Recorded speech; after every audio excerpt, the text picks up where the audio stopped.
Verify the following. Verify ಅಂತ ಹೇಳಿದ್ರೆ ನೋಡಿದ್ರ ಇರೋ ಸೀಕ್ವೆನ್ಸು ಆಲ್ರೆಡಿ ಎ ಪಿ ಎಲ್ಲಿದೆ, ಸರಿನಾ? ಅದನ್ನು ನಾವು ಎ ಪಿ ಎಲ್ಲಿದೆ ಅಂತ ಹೇಳಿ ನೋಡಿಸ್ಬೇಕು, ಆಯಿತಾ? ಇಲ್ಲಿ 1 2 3 ಮತ್ತು 4 ಟರ್ಮ್ ಈ ಥರ ಇದೆ. ಸೊ ಮೊದಲನೇದಾಗಿ ನಾವು A2 - A1 ತೊಗೊಬೋದು. ಸೊ A2 ಏನು 2A + 1, A1 A ವ್ಯತ್ಯಾಸ ಎಷ್ಟು 1A + 1. ಮತ್ತು ಮುಂದೆ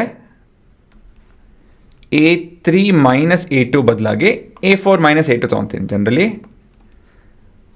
ಒಂದು ಬಿಟ್ಟು ಒಂದು ತೊಗೊತಾರಲ್ಲ, ನಾನು ಈ ರೀತಿಯಲ್ಲಿ ತೊಗೊಬೋದು ನೀವು ಅಂತ ಹೇಳಿ ನೋಡಿಸ್ತಾ ಇದ್ದೀನಿ ಅಷ್ಟೇ.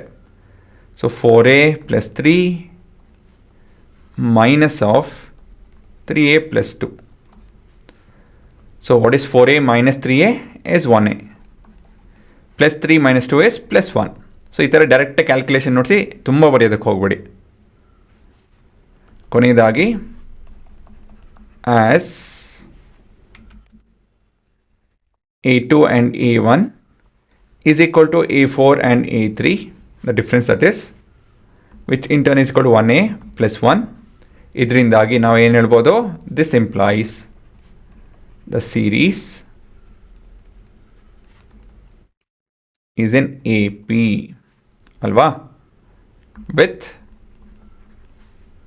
a common difference of 1A + 1.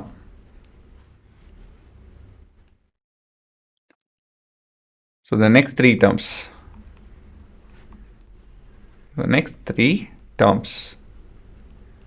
ಏನಿದೆ,